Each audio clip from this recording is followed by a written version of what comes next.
Good afternoon दोस्तों, कैसे हैं आप सब लोग। आज हम शुरू करने वाले हैं अध्याय 10 प्रकाश का परावर्तन एवं अपवर्तन। ये क्लास 10th के चैप्टर नंबर 10 से हम शुरू कर रहे हैं, जहाँ से भौतिकी शुरू हो रही है क्लास 10वीं क्लास के विज्ञान में। सो आज हमारा पहला टॉपिक है प्रकाश एवं प्रकाश की प्रकृति, और इस टॉपिक में हम बताएंगे प्रकाश क्या होता है, या 10वीं क्लास तक के कोर्स में हम प्रकाश को किस तरीके से समझ सकते हैं एवं प्रकाश की प्रकृति क्या होती है। सबसे पहले आपके सामने है प्रकाश का एक परिचय।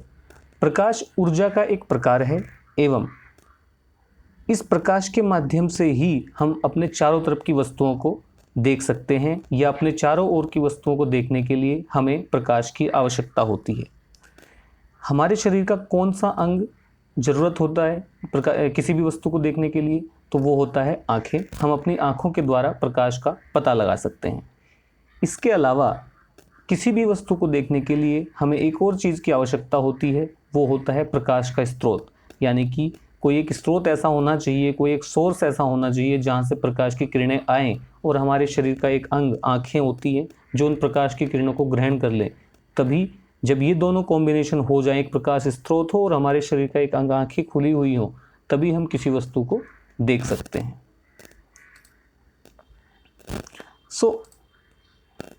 हम किसी वस्तु को बच्चों तभी देख पाते हैं जब या तो वो वस्तु प्रकाश का एक स्रोत हो, या तो बच्चों वो वस्तु खुद से प्रकाश का बना पा रही हो, या वो वस्तु प्रकाश का परावर्तन करती हो।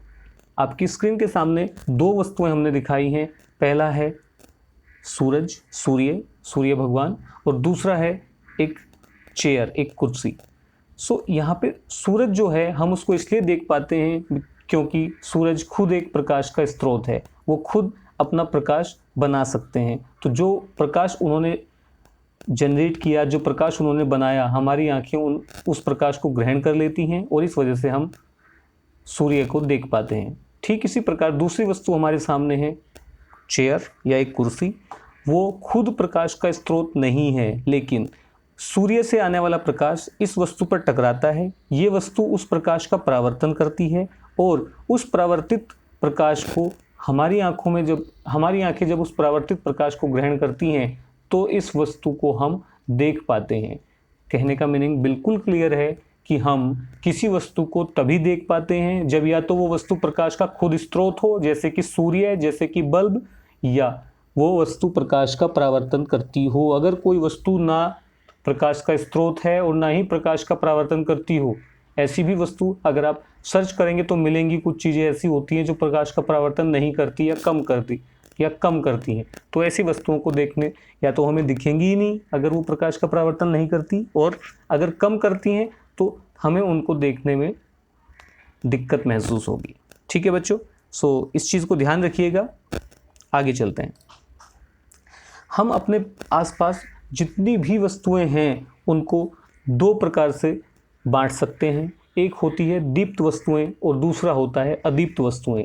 दीप्त वस्तुओं को इंग्लिश में बोलते हैं ल्यूमिनस ऑब्जेक्ट, और अदीप्त वस्तुओं को इंग्लिश में बोलते हैं नॉन ल्यूमिनस ऑब्जेक्ट्स।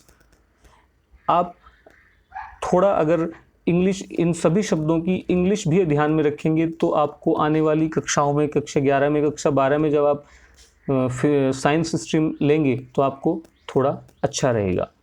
बच्चों, हम सबसे पहले पढ़ते हैं दीप्त वस्तुएं। दीप्त वस्तुएं ऐसी वस्तुएं होती हैं जो स्वयं का प्रकाश उत्पन्न कर सकती हो। ठीक है बच्चों, आपके सामने एक सूर्य का फोटो है, एक बल्ब का फोटो है, और एक दिए का फोटो है। ठीक है बच्चों, ये तीनों ही चीज़ें खुद से प्रकाश बना सकती हैं, इन्हें किसी दूसरे के प्रकाश की आवश्यकता नहीं होती। तो ये तीनों ही चीज़ों को हम दीप्त वस्तुएं या ल्यूमिनस ऑब्जेक्ट कहते हैं। दीप्त वस्तुएं संख्या में बहुत कम हैं, लेकिन दीप्त वस्तुओं द्वारा उत्पन्न किए गए प्रकाश के कारण ही हम अपने आसपास की अदीप्त वस्तुओं को देख सकते हैं। जैसा कि हमने इससे पहली स्लाइड में पढ़ा था कि अदीप्त हम किसी वस्तु को या तो तब देख सकते हैं जब वो खुद प्रकाश का स्रोत हो, यानी कि खुद वो एक दीप्त वस्तु हो, या उसको तब देख सकते हैं जब वो अपने ऊपर पड़ने वाले प्रकाश का परावर्तन कर दे। तो यानी कि दीप्त वस्तुएं प्रकाश का उत्पादन करेंगी और अदीप्त वस्तुओं के ऊपर वो प्रकाश गिरेगा, वो अदीप्त वस्तुएं उस प्रकाश का परावर्तन करेंगी। अगर उस परावर्तित किरण को हम देखेंगे तो हम अदीप्त वस्तुओं को भी देख पाएंगे। ठीक है बच्चों, तो सेकंड लाइन, दीप्त वस्तुएं संख्या में तो बहुत कम है, बहुत कम वस्तुएं दीप्त वस्तुएं हैं एज कंपेयर टू अदीप्त वस्तुएं, लेकिन दीप्त वस्तुओं का प्रकाश बहुत जरूरी होता है, तभी हम अदीप्त वस्तुओं को देख पाते हैं। यहाँ पे 3 एग्जाम्पल आपके सामने दे दिए गए हैं, सूर्य और एक बल्ब और एक दिया। यहाँ पे ये भी देख सकते हैं कि दीप्त वस्तुएं प्राकृतिक भी हो सकती हैं जैसे कि सूर्य, और मानव निर्मित भी हो सकती हैं जैसे कि बल्ब एवं दिया। इसके बाद आता है बच्चों अदीप्त वस्तुएं, नॉन ल्यूमिनस ऑब्जेक्ट्स। ऐसी वस्तुएं जो स्वयं का प्रकाश उत्पन्न नहीं करती हैं, अपितु वे केवल उन वस्तुओं पर पड़ने वाले प्रकाश का परावर्तन ही कर सकती हों, अदीप्त वस्तुएं कहलाती हैं। ठीक है बच्चों, हमारे चारों ओर संख्या में बहुत सारी वस्तुएं अदीप्त ही हैं। ठीक है, ज़्यादातर वस्तुएं खुद का प्रकाश नहीं बना सकती, वो सिर्फ अपने ऊपर पड़ने वाले प्रकाश का परावर्तन करती हैं। तो ऐसी सारी वस्तुएं जो सिर्फ परावर्तन करती हों अदीप्त वस्तुएं या नॉन ल्यूमिनस ऑब्जेक्ट्स कहलाती हैं। 3 उदाहरण आपके सामने दिए गए हैं, चंद्रमा, एक दर्पण और एक किताब। ठीक है बच्चों, तीनों ही वस्तुएं सिर्फ अपने ऊपर पड़ने वाले प्रकाश का परावर्तन करती हैं, सो तीनों ही वस्तुएं अदीप्त वस्तुएं होती हैं। चंद्रमा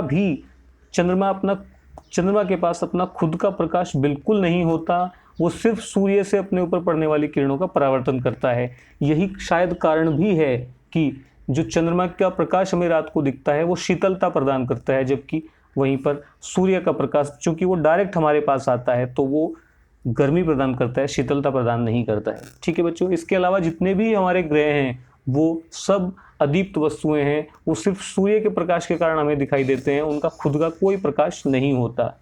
ठीक है बच्चों, ठीक इसी प्रकार जो दर्पण होता है वो भी एक अदीप्त वस्तु है, वो सिर्फ प्रकाश का परावर्तन करता है, उसका खुद का कोई प्रकाश, वो खुद से प्रकाश नहीं बना पाता। ठीक इसी प्रकार हम किसी किताब को भी तभी पढ़ सकते हैं जब उसके ऊपर प्रकाश गिरे और उस परावर्तित प्रकाश को हमारी आंखें ग्रहण करें। किताब की खुद अपना प्रकाश किताब नहीं बना सकती।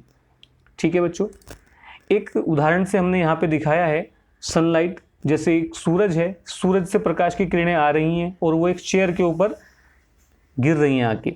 जब ये प्रकाश की किरणें इस चेयर से परावर्तित होने के पश्चात हमारी आंखों में आती हैं तो हम इस चेयर को देख पाते हैं। यहाँ पर सूरज एक दीप्त वस्तु है, ल्यूमिनस ऑब्जेक्ट है, और चेयर या कुर्सी एक अदीप्त वस्तु है, नॉन ल्यूमिनस ऑब्जेक्ट है। ठीक है बच्चों, आगे चलते हैं। इसके अलावा प्रकाश परिचय में हमें यहाँ ये भी पढ़ना है कि प्रकाश हमेशा एक सीधी रेखा में गति करता है एवं प्रकाश की सरल रेखीय गति को किरण भी कहते हैं। ठीक है बच्चों, अच्छा ये कैसे सिद्ध हो कि प्रकाश सीधी रेखा में गति करता है? तो ये सिद्ध इस बात से होता है, प्रकाश द्वारा किसी अपारदर्शी वस्तु की परछाई बनाया जाना यह सिद्ध करता है कि प्रकाश सीधी रेखा में चलता है। मान लीजिए कोई बल्ब है, बल्ब के सामने आपने कोई कंप्यूटर रख दिया है, तो आप देखेंगे कि कंप्यूटर की परछाई आपके सामने दिखाई पड़ती है। तो वो परछाई क्यों बन रही है? वो परछाई इसलिए बन रही है कि प्रकाश सीधे उस कंप्यूटर से टकराया और उसके पीछे ना जा पाया। अगर प्रकाश सीधी रेखा में ना चलता तो वह मुड़ने के पश्चात उसके पीछे के स्पेस को भी भर देता और वो भी हमें प्रकाशमान दिखाई देता। सो परछाई बनना किसी भी वस्तु का यह सिद्ध करता है कि प्रकाश सिर्फ सीधी रेखा में चलता है, अगर दाएं बाएं से निकल नहीं सकता। ठीक है बच्चों,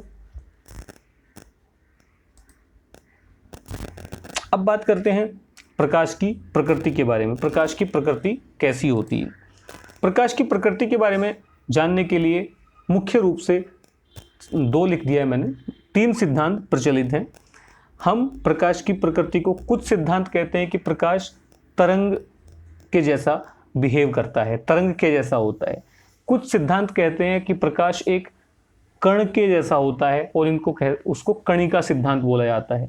कुछ सिद्धांत कहते हैं कि प्रकाश के अंदर ये दोनों ही बिहेवियर होते हैं, उसकी प्रकृति दोनों तरीके की होती है, उसको क्वांटम सिद्धांत बोलते हैं। क्लास 10 के सिलेबस तक आपको इनके बारे में एक हल्का सा आइडिया होना चाहिए। आगे आने वाली क्लासेस में, क्लास 11th में, क्लास 12th में हम इन सभी सिद्धांतों के बारे में ज़्यादा पढ़ेंगे।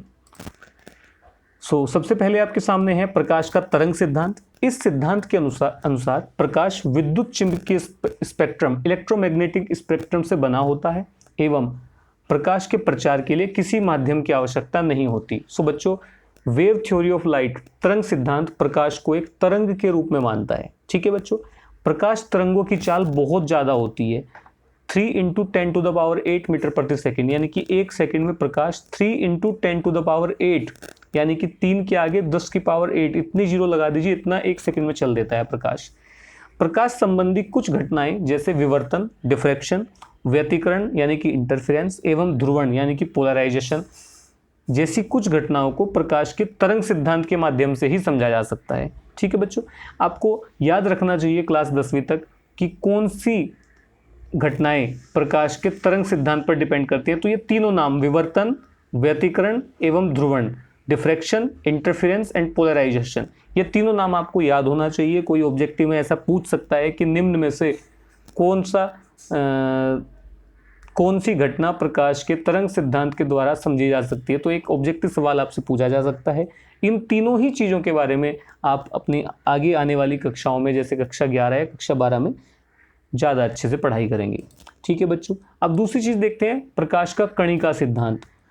देखिए, अब हमने देखा कुछ घटनाएं प्रकाश की ऐसी हैं जैसे कि डिफ्रैक्शन, विवर्तन, इंटरफेरेंस, ये सब घटनाएं ऐसी हैं जिनको उसके तरंग सिद्धांत से समझा जा सकता है। लेकिन कुछ घटनाएं ऐसी हैं जैसे कि प्रकाश का अपवर्तन एवं प्रकाश का परावर्तन, ये प्रकाश के कणिका सिद्धांत से ही बताई जा सकती हैं। किसी अपारदर्शी वस्तु की परछाई बनाया जाना भी प्रकाश के कणिका सिद्धांत से ही समझा जा सकता है। ठीक है बच्चों, यानी कि कहने का मीनिंग ये हुआ, कुछ घटनाएं तरंग सिद्धांत से पढ़नी पड़ेंगी और कुछ घटनाएं हमें कणिका सिद्धांत से पढ़नी पड़ेंगी। आज नए ज़माने में एक नया सिद्धांत भी आया है जिसका नाम है क्वांटम सिद्धांत। ये सिद्धांत क्या कहता है? इस सिद्धांत के अनुसार प्रकाश की दोहरी प्रकृति होती है। प्रकाश संबंधी कुछ घटनाएं प्रकाश के तरंग सिद्धांत से समझी जा सकती हैं एवं कुछ घटनाएं प्रकाश के कणिका सिद्धांत से समझी जा सकती हैं। आपको याद रखना है, आपको याद ये रखना है बच्चों कि ये चीज़ आपको याद रखनी है। प्रकाश के तरंग सिद्धांत से कौन सी घटनाएं संबंधित है? विवर्तन, व्यतिकरण एवं ध्रुवण।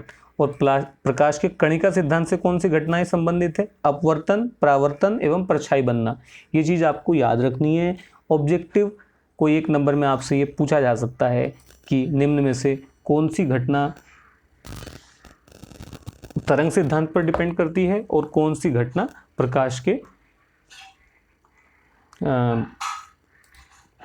कणिका सिद्धांत पर डिपेंड करती है। क्वांटम सिद्धांत ये कहता है कि इस सिद्धांत की प्रकाश की दोहरी प्रकृति होती है। वो तरंग वाली प्रकृति भी होती है और कण वाली, पार्टिकल वाली भी प्रकृति प्रकाश की होती है।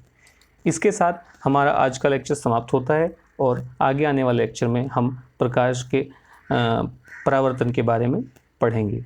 धन्यवाद।